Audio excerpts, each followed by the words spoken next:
Good morning. It is 10:25 a.m. January 6th. Hope everyone's doing good. Um, on a Tuesday morning. First week back to a normal work week. I had a bunch of time off, so yesterday was my first day back to work, and yeah, it was nice. It was great, and we just got some more snow and nice white and powdery snow right now. So yeah, and it's been good. It was a really nice vacation. It went usually when you have time off, it sometimes will go by so quickly, but it went nice and slow. It was really great. Got a bunch of movie things I'm going to be doing this weekend, which I'm really excited about. I'm going to go see with some friends on Friday. I'm going to get a chance to go see One Battle After Another again in the theater. I saw it when it came out back in the fall. Uh, Probably, and I've done multiple shows on One Battle After Another. Probably the best movie of last year for me. I got to see it at the Colonial Theater. It was totally thrilling and just an incredible film. And it's going to be playing this weekend at the Strand in Rockland. So I'm going to go see it on Friday. So I'm really excited to see it in that theater because the sound is just incredible. It's a beautiful theater. So it doesn't happen all that often that I go see a movie twice, but I have done that. And if I'm into the movie, I'll go see it. And again, I will if I fall in love with a movie, whether usually obviously it's more in the case of if I buy the movie because then I have access to it anytime. Um, I'll watch it numerous times. I'm not one that usually buys a movie and watches it once or twice and then just kind of stashes it as a stashes it away. I treat a movie for me. It's like if I'm into a band, and even in some cases with books, like for example, Dune, or like a book I just reviewed, or a movie I just reviewed based on the book Communion, which is totally bonkers. I just uploaded that video. Check it out if you get a chance. I will revisit those things many times. If I'm into a band, for example, or like I said, like a book example, if I'm really into it, I'll like revisit it, read it, and with a CD or band that I love, I'll listen to it till the cows come home. I do the same thing if I'm into a movie. I'll watch it, numerous times. I don't usually, put it away and then reflect on a movie that I've really loved and say and know that, oh, I've only seen it, I've seen it a handful of times. I've seen it a couple times. That's it. Usually, if I'm into a movie, a lot. I will usually rewatch it, and then it will reach a point of where I will forget how many times I've seen it. So the last movie I went to go see twice in the theater was Robert Eggers' Nosferatu. It's pretty much exactly a year ago. I saw that when it opened up, when it came out, opening weekend, which was last Christmas. I saw it at Flagship Cinema, and then I saw it like a week or two later at the Colonial Theater. And it was cool seeing the movie with different friends, like a different group. I always love talking about the movie afterwards. Whether it was a really good experience or bad experience. But I always love talking about the movie, especially if people are into it. And it's always cool to see people's reactions, and some people will not like it. When I saw Nosferatu, I went with three other friends, and two of the friends were really really good friends. Really good friends. Really well, they are good friends, but they're very big fans of Robert Eggers. But they did not like Nosferatu really at all. They thought it was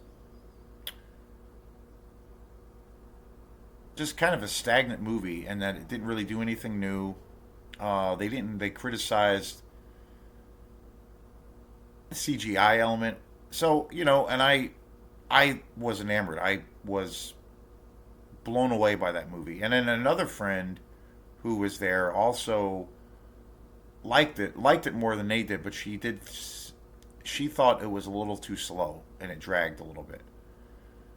But I was totally enthralled. It's gone on to become my favorite uh, big screen version of Dracula. Really, it's replaced Francis for me for years and years. Francis Ford Coppola's Dracula, Bram Stoker's Dracula, has always been my favorite, and it's still a masterpiece. It doesn't diminish my love for that movie, but what Robert Eggers did, for me personally, surpassed it. And then I went with, like 2 weeks after seeing it, I went with a different group of friends, and they really loved it. They really liked it. So it's always interesting hearing people's opinions. And so I'm really excited to see One Battle After Another, and because it's such a visual movie, and it's such a um, for Paul Thomas Anderson. I'm a huge fan of his work. It's such a great. I mean, it's got so many elements, but I really love the thriller aspect of that film. It's got incredible action. It's got one of the greatest car chase scenes I think ever captured on the big screen. That is reason for me alone to go see it, especially in a really beautiful theater. Seeing it in a Colonial was amazing too. So, and it's really, really twisted. It's really whacked. It's just totally a whacked movie. It's crazy, and it's incredibly funny. So, I'll do another show on my second time seeing One Battle After Another and seeing it in a different theater and in a different context. So, I'll definitely do another show. And then I have Saturday. I have some friends that are having a birthday party, and they are actually renting out a theater, and there's going to be, I think, a few movies shown, and I have no idea what they're going to be showing. My friends who are throwing this little gathering or this birthday party have pretty amazing tastes in movies, so I don't even know what they're going to be showing, but I'm going to go anyway. So I'm really excited about, and it's going to be. They have access and they work at a beautiful local theater.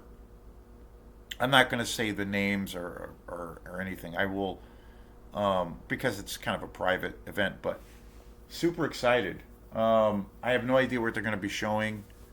So, and it'll be great to see whatever they're going to show on the big screen, and so I'll probably do a show on those on that experience as well. So yeah, lots of movies coming up. I'm very excited about 2026. Um, you know, yesterday, I usually don't engage with people on Facebook about too many issues because it's like banging your head against the wall. It doesn't go anywhere. I mean, it's I'm all about having a you know respectful conversation. Like that's cool, but a lot of times people just say things and make claims on social media that are just like uh just grossly ridiculous and totally unfounded and just not fair to many things or to situations. But the other day, some person I don't know, it was it was on and it's related to One Battle After Another. But there was a clip on YouTube of recently One Battle After Another is got a lot of Oscar buzz, and Oscars are Oscars. I'm not particularly a fan of the system of the Academy Awards, but every now and then there are some really fantastic movies that get a win, and rightfully so. A lot of the times there's a lot of BS, but it seems right now that One Battle After Another is poised to win a lot of Academy Awards, or at least some major ones. And there's been some fantastic movies this year, and I did a show where I've covered a lot of those movies.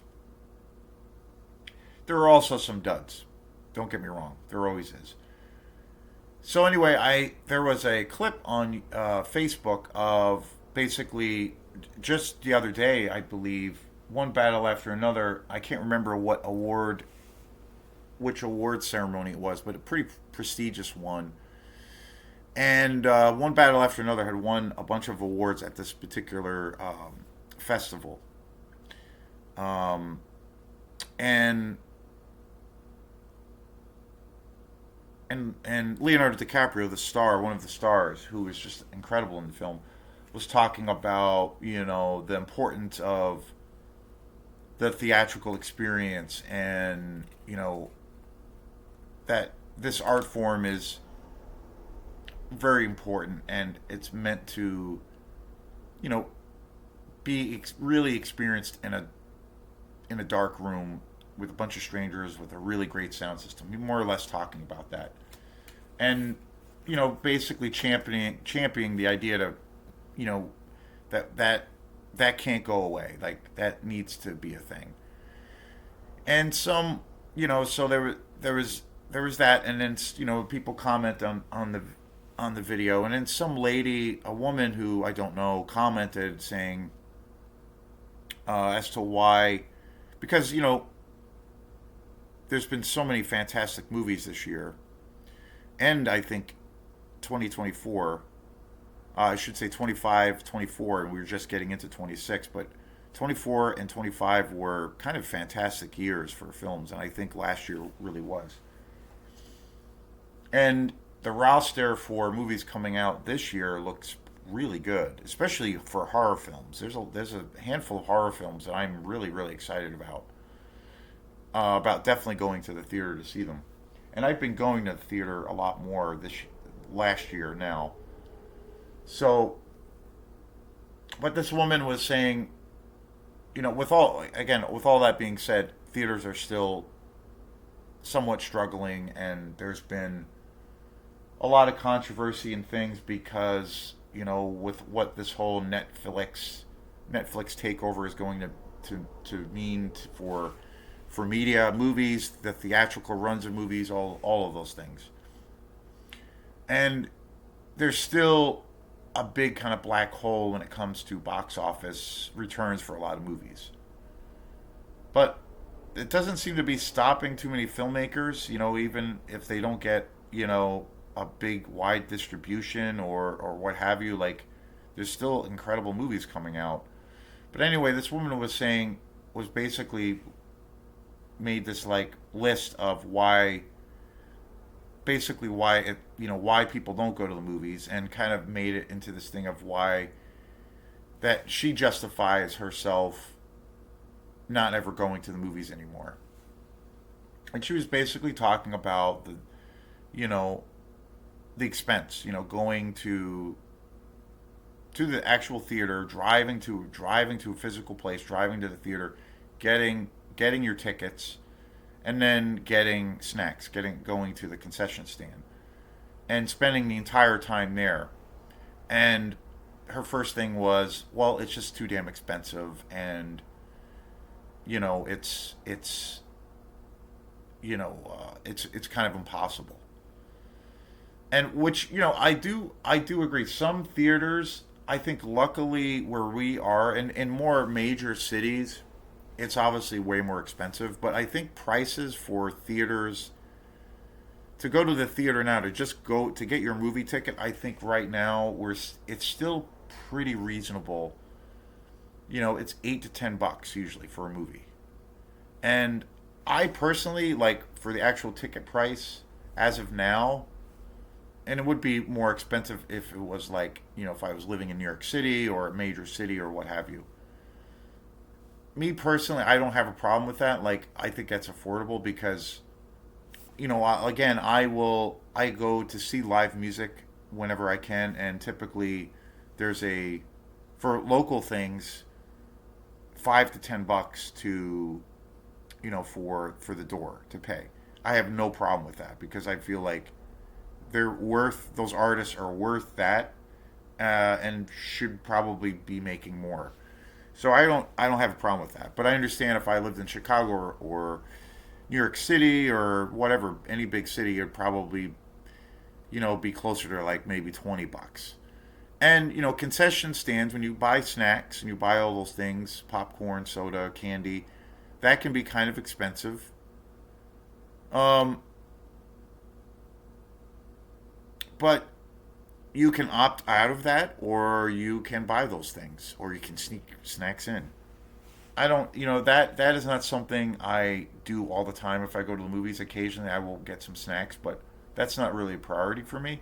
But I understand that. So, I guess it depends, but I understand. But everything is expensive. I mean,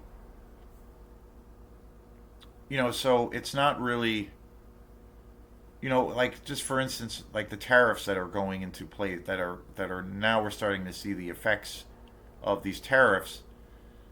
A lot of local shops are, really feeling the fucking burn, and they're having to raise their prices because of our, our the way our amazing government is being run. So, it's not the theaters. And it has a ripple effect. It's going to affect everything, and it is. So it's not necessarily, the expense is just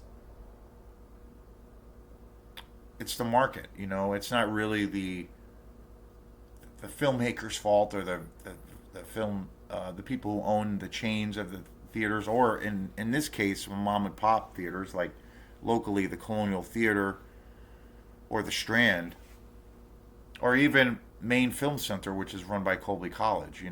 So they're trying to adjust, for the expense of just living right now under these really shitty conditions and shitty decisions. So it is what it is. Um, but I can understand that. I can understand that grievance. And then the biggest thing that she was talking about, which I hear all the time, and it makes me want to shoot myself, is that, well, they just, and she said in this thing, like, they just don't make movies like they used to. Like, movies aren't as good anymore. Like, they don't make very good movies. And I'm like, that, to me, it's like, and at that point, when I saw that, I'm like, okay, I responded to her comment. And I usually don't do that.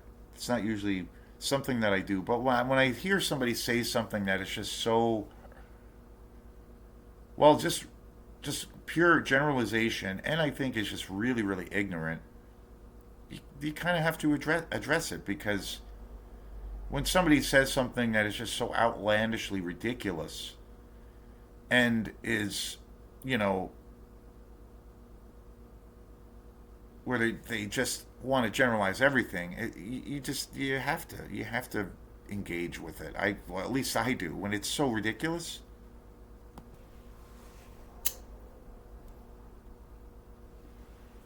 and I basically said to this lady, or this woman who said, that whole like age old argument that you hear over and over again that people always say all the time, um, that movies are just the movies that are coming out are not good, and they just don't make movies like they used to. And I was just like, have you seen? I ran off like 4 or 5 titles of movies that I just thought were fantastic. This past year and even the year before. And I was like, have you seen any of these movies? Like, and they're all different. They're not all like one particular genre. They're all very, very different from each other. And I'm like, have you seen any of these movies? Like, what's your take on that? Like, how can you say something that is just like, just kind of incredibly narrow-minded?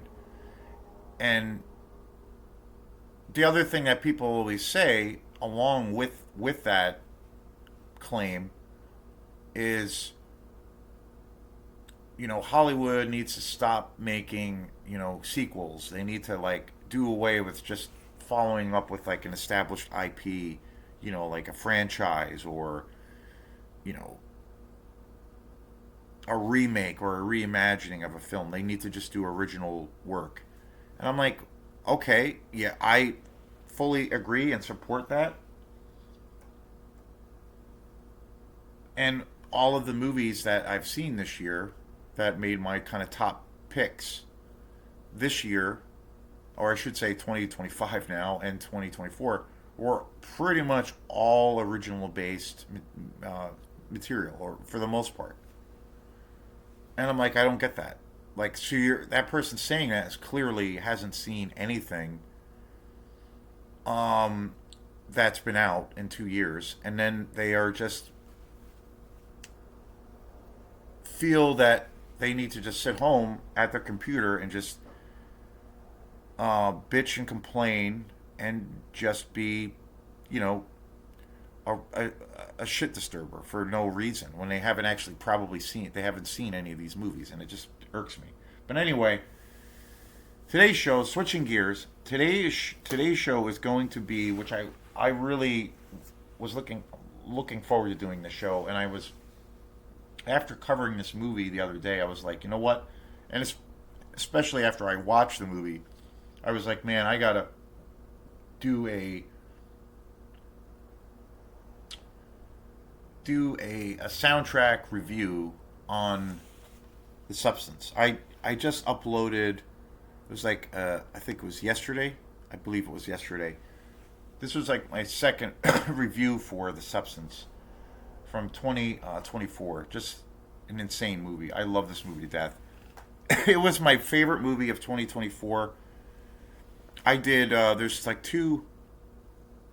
There's at least two reviews of this movie on Film Fanatic right now, the channel. I saw it in the theater when it first opened in 2024, and I did a show on that experience, which was completely insane.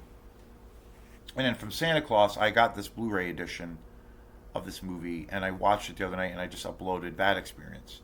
So just incredible, just absolutely incredible.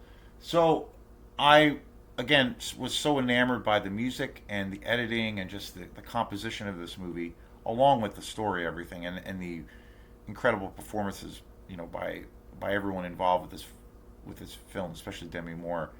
But I want to do maybe some specialty shows where I'm going to talk about the editing of the film, and then maybe especially the soundtrack for this film, because I think the soundtrack film score is absolutely incredible. It really is. It's so powerful. There's so much darkness. There is a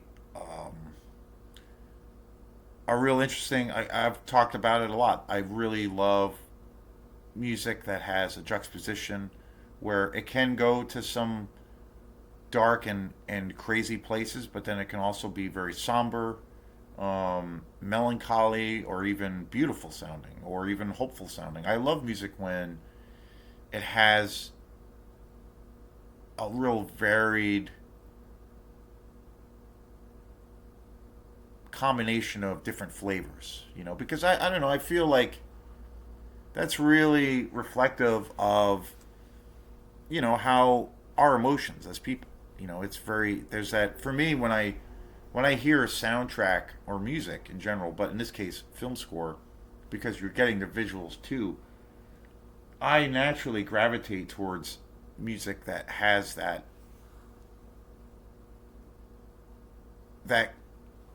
kind of juxtaposition, or that kind of ambitious encapsulation of different emotions. Like, don't get me wrong, I love straight up horror soundtracks, or like sweeping, epic scores. Like, for instance, Alien 3 by Elliot Goldenthal is probably the scariest soundtrack, probably the greatest horror soundtrack ever made. But it's pure unadulterated horror.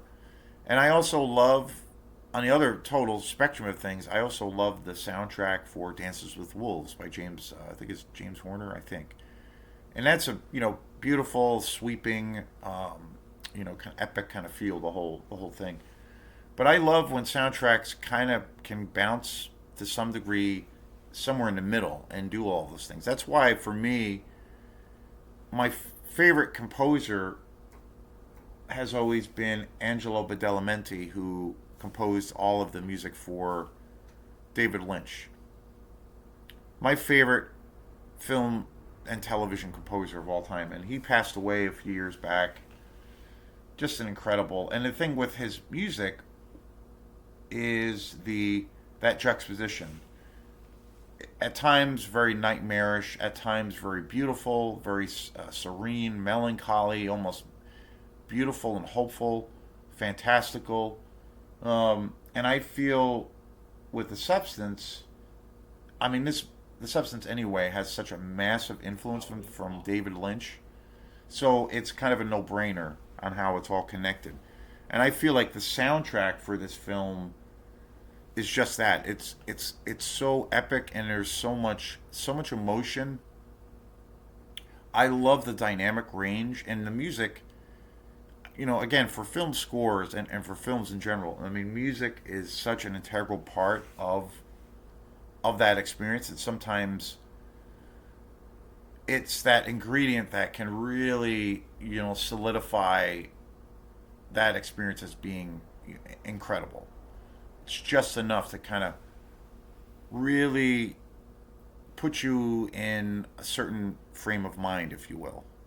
One of the other, I mean, this movie, The Substance has so many strengths, but I think the uh, the attention to the editing for this film, like the sound design, I mean, the visual thing is so wild and intense. Obviously, massive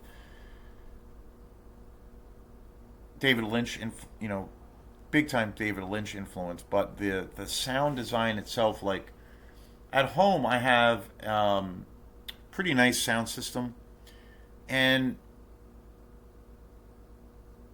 watching it at home with a nice sound system in my man cave, I mean, you can hear so much clarity and detail, from like the quietest to the loudest loud. It's pretty unbelievable. Like I feel like the soundtrack and the way the sound is mixed, even in the movie, there's so much detail, where they I mean, if you look at, say, music with just dynamics, which I think dynamics, I don't know, I think for music, the two main things that make music really, really interesting. I mean, you can have music, and again, it's the context of what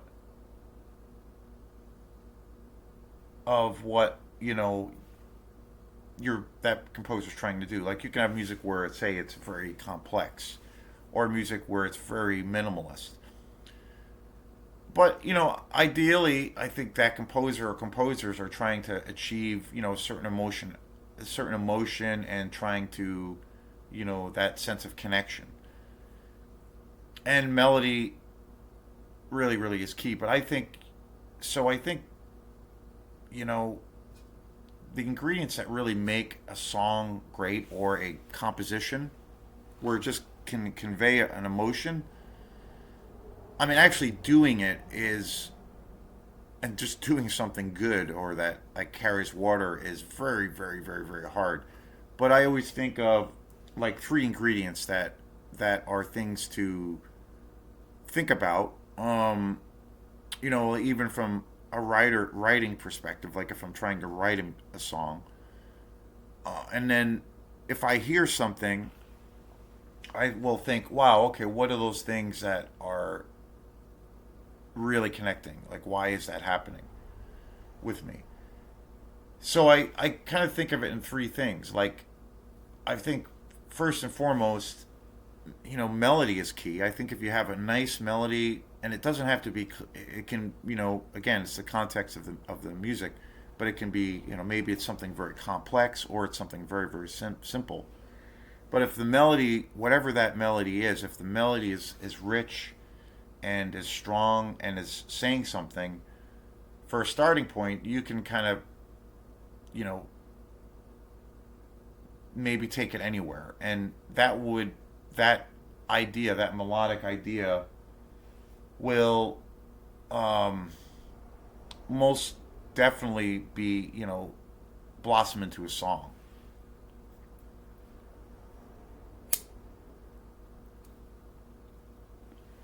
And that goes for songwriting or composition in this context, a film score.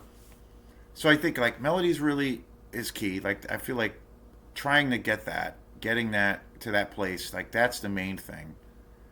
And then I think the other two things, other components that make the really make that a fulfilling um, statement, if you will, is dynamics. Like if you can use dynamics to some capacity, that is incredibly important because I feel like dynamics is something I really think at the end of the day, I think dynamic contrast is something that is it's something so incredibly simple and incredibly I think it's often forsaken by people. I mean again I see it more in the context a lot of the times. I mean, don't get me wrong. There's so many great bands that I check out, and then I get turned on to all the time. And with the band that I play with, Osmia, this past year we played a lot of shows and did some touring. And as much as I love playing with those guys and the music, the thing that I got moved even more by was just me being a music fan, getting turned on to so many cool bands, like seeing so many cool bands, getting to meet so many cool bands that I had no idea who they were, and that was really fulfilling.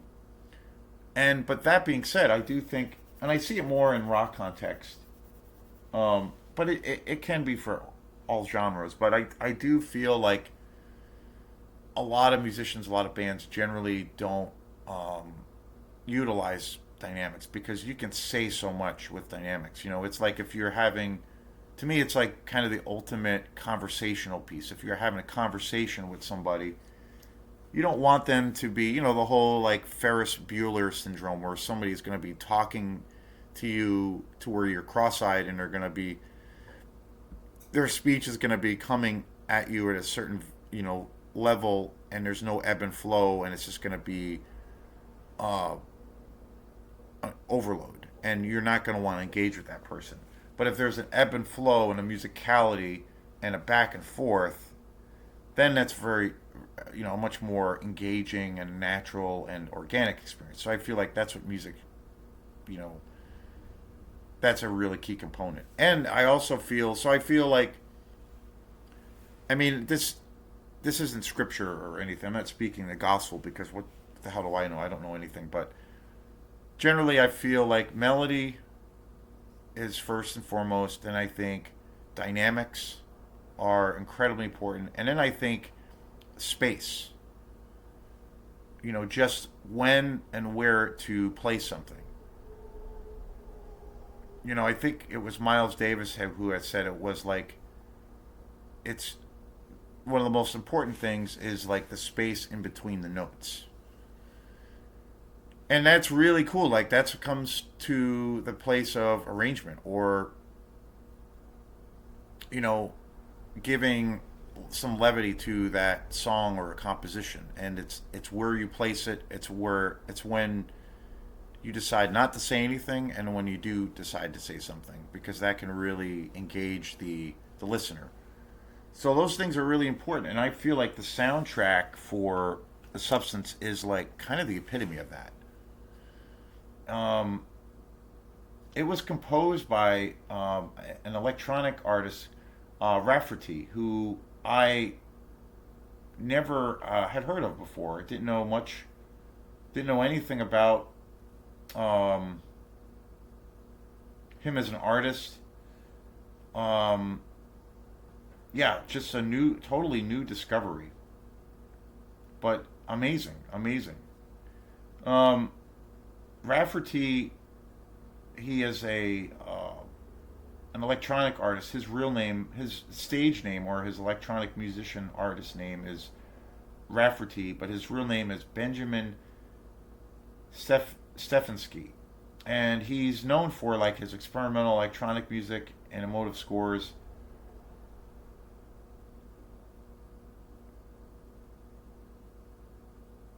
He's worked on a bunch of different. Well, he worked on. He had a bunch of releases on Ninja Tune, which is a real famous electronic label that I do believe Amon Tobin was really, really involved in. Another legend in the world of electronic music. But really, really cool. I never heard of this artist before, Rafferty, and I do believe this was like his first film score. The other thing that's really cool is he blends a lot of electronic. The soundtrack is incredibly electronica, based in electronica music, but it also has lots of like string instruments, a lot of modern, very contemporary classical elements, and it's such a visceral soundtrack, and I love how there's always even and it gets very the soundtrack's like the film. The film is very very experimental and very just crazed and outrageous at times. But there's always even in some of the more kind of like chaotic parts or even in some of the parts of where it's super minimalist, there is a always a sense of melody throughout the entire experience, which I think is really really awesome. And getting back to which I again goes back to like those three components I think are like the main things to that make a song great or a composition great. You know, melody, dynamics, and and the space, utilizing space. And this soundtrack is all about that. Like it's incredibly rich. It's incredibly powerful. It really the dynamic range to the soundtrack is kind of staggering. Like it is, it goes literally from the faintest whisper to some of the heaviest bass or almost jungle dynamic that you can think of. Really, really, and I really feel like the music for this film is a character. I think it's so powerful and is such an integral part to experiencing this movie because it's so. I mean, it's such an experience watching this movie where, and I've seen it twice now, where you just get totally lost in the music and in the world and in the aesthetics, the colors, the acting, the story, all of the issues that this movie talks about, the darkness and this film soundtrack is such a an integral part to this experience. And Rafferty, aka Benjamin Stefanski, again, artist I never heard about before. I do believe this is his first soundtrack, but he's got a bunch of other recordings on Ninja Tune Records. He's a UK artist. Definitely would love to check out more of his work. Very, very cool. Very, very inspiring. The other thing that happened, slight side note, that made me want to talk about the soundtrack was the other day. I think it was yesterday or last night. I or 2 nights ago. I wrote. It was yeah. It was like 2 nights ago. I wrote a new Quantum song, and it's weird because usually for me when I write a song, it takes me forever. I'm not because I technically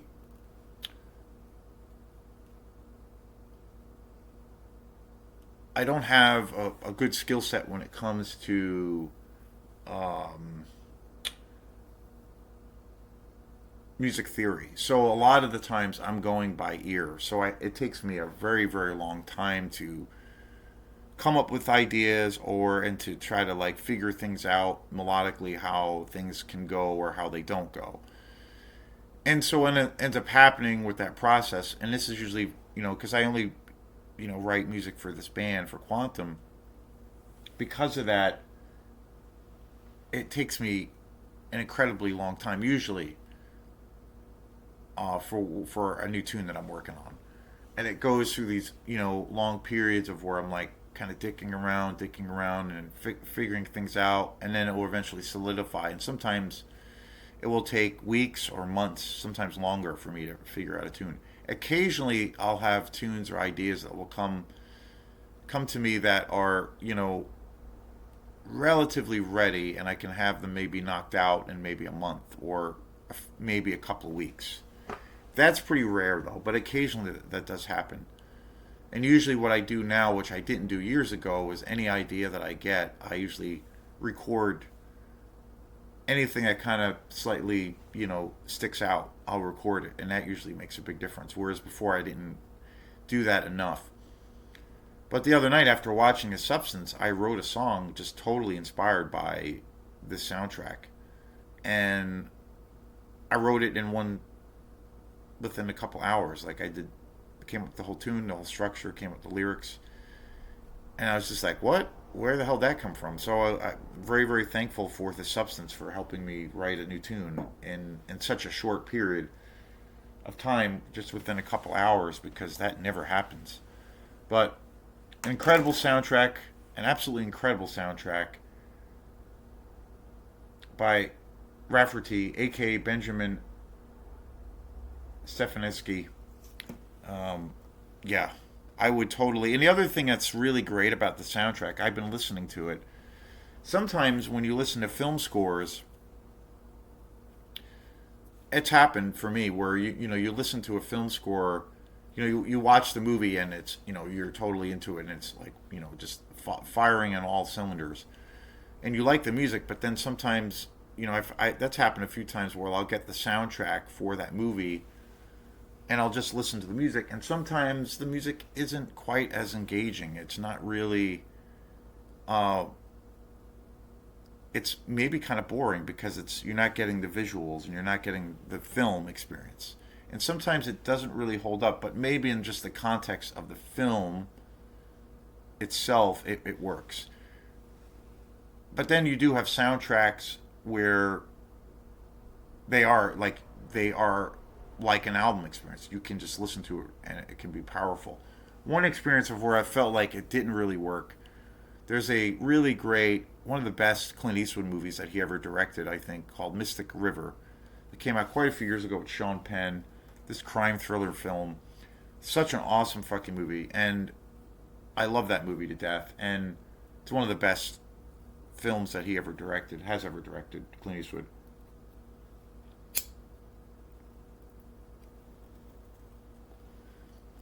And it's got a really great soundtrack. And I remember getting the soundtrack. I got a really pretty nice edition of Mystic River years ago on DVD, but it was a little box set. It came with the movie, a special features disc, and then it came with the soundtrack. And I remember listening to the soundtrack by itself, and it wasn't as good. It was very monotonous. It didn't really go anywhere. It wasn't as powerful.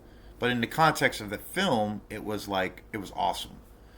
So it's weird. But then you have, great soundtracks like the Alien soundtrack, or Blade Runner being one of the best. There's a lot of soundtracks where it is so good that you can listen to it on its own. And I think The Substance, I've been listening to it and by itself, and it's just incredible. It is on vinyl, I guess, too. You can buy a physical media version of the soundtrack. But incredible film, amazing soundtrack. Please check it out. Peace.